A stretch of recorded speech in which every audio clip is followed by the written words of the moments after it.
Welcome you all to CHD 210, Educating Exceptional Children. The purpose of this course is to provide you primarily with strategies and support that will enable all children to fully participate in natural settings and to develop their full potential. So let's get going with Chapter 1, the origin and dimensions of quality instruction. So here we go. In 1975, with the passage of Public Law 94-142, which was called the Education for All Handicapped Children Act, the United States has had laws in place that mandate educational services for school-age children with disabilities. In 1986, there was a law that was called Public Law 99-457, and this was called Education for the Handicapped Act Amendment. So it amended 94-142. And the big push for early childhood here is that it actually legitimized early childhood special education. It extended it actually to include preschool age children and encouraged states to develop comprehensive services for infants from birth to age 3. So that 99-457 was a big one for early childhood teachers and early childhood professionals. Then in 1990, the 1975 law was further amended, and then we completely changed the name and we called it IDEA, or Individuals with Disabilities Education Act. And the big push here was that it actually replaced and got rid of the word handicapped or handicapped children, and it with the first person phrase individuals with disabilities. It may seem like a very small change, but it had a very big impact.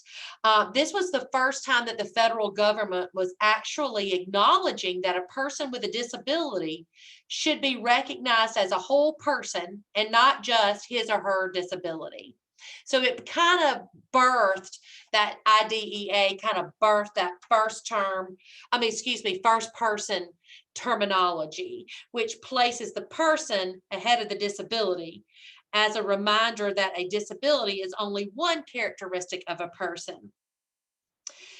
So in IDEA, there was one of the early amendments, and it was called Public Law 102-119. And it required that infants and toddlers should have services delivered to them in normalized settings to the maximum extent appropriate. So young children with disabilities were supposed to be served in their natural environments, which would be like their home, community, early care centers, educational settings, where children without disabilities are participating. So thus, this law extended the requirement of placement in the least restrictive environment to young children. So what is a least restrictive environment? Public Law 102-119, like I said, extended the requirement of placement of children in the least restrictive environment to young children. The least restrictive environment means that to the greatest extent possible, children with disabilities must be educated alongside and with children who do not have identified disabilities. So that means that we're putting special education children in the classrooms, if at all extents possible, with children with no disability, okay? So in other words, what we're doing is placement in that general education classroom must be considered first, as long as children with disabilities have appropriate support services, before we put them into a segregated special education class. One of the things that a lot of people may try to decide is, well, does that put the general education student at a disadvantage? And actually, the answer to that is no. Children without disabilities benefit just as much from being in an inclusive classroom as a child with disabilities does. So that's a false statement that, that is a hindrance or hurts those general education students. However, even though we're talking about those natural environments and those least restrictive environments and natural environments are not the same thing. Okay, it goes a little bit further and deeper in detail as we continue on in this course, and also goes a little bit deeper into the law. So they're very close to the same thing, but they are not exactly the same thing. So in 1990, another law was passed that had a major impact on educating children in child care centers. Okay, this is another big one. And it was called ADA, or the Americans with Disabilities Act. And what it said was that it assures reasonable accommodations for all individuals with disabilities. So ADA, when you need to know something, that one was the big one that was big for child care centers. And so what it's saying is that assures reasonable accommodations and access in preschool and child care centers that are provided by government agencies.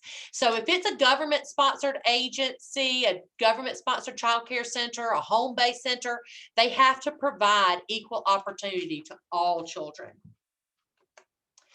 Head Start. Head Start, we all know, is a federal early education program, and it's mandated to develop in 1970, as early as 1972, Head Start was mandated to develop inclusive practices. Now, inclusive practice means to include children with disabilities and without disabilities. So since that 1972, they have to provide the least restrictive environment for a minimum of 10% of their population who were required to be children with disabilities. So they were at the forefront of inclusion. Head Start was actually with this effort, because it started inclusion even before rights of access and accommodations in child care centers were established, because remember, that wasn't until 1990. So Head Start was way ahead of the curve, and they almost from the start removed barriers to make it easier for children with disabilities to receive services. So they've been doing a good job for a long time with inclusive type of education. So what does a high quality early childhood inclusion program looks like? There are three defining features: access, participation, and supports. Access, meaning children with disabilities need to have access to the classroom, the curriculum, and the materials and equipment. The same thing as children who don't have disabilities. Participation. Children with disabilities need to be fully participating members in their families, in their communities, and in society. And to ensure full participation in the classroom, some children might need more than just simple adaptations. They may need some accommodations. And then, so that's where supports comes along. High quality inclusion requires supports for families and staff from all levels, including administrators and specialists. So what we have learned through all of this is that collaboration is definitely the key. Services for young children with special needs must be direct, whether they are direct or indirect, must be collaborative in nature. So we're not just saying that one person, what that means is not just one person is in control. There should be a team support, a team approach, if you will, a team of teachers, their paraprofessional assistants, the administrators, the parents, any kind of specialist that the child might need. That's the key to making sure that everybody is on the same page, and that everyone is somewhat singing from the same sheet of music, if you will, in order to move that child further along. Probably the most widely used inclusion support model is a one-to-one paraprofessional. However, There is not one preferred or most successful model of inclusion support. Different things work in different situations. So even though the most widely used is one-to-one paraprofessional support, there is not one preferred or most successful model of inclusion. So that concludes us for chapter 1. Make sure that you have previewed all of the materials in your Blackboard course, the PowerPoint, any kind of supplemental materials and videos that are there, and that you have read the chapter in your textbook, which is right on your screen, right by my head over there, the little Bitmoji. That's called Strategies for Including Children with Special Needs in Early Childhood Settings.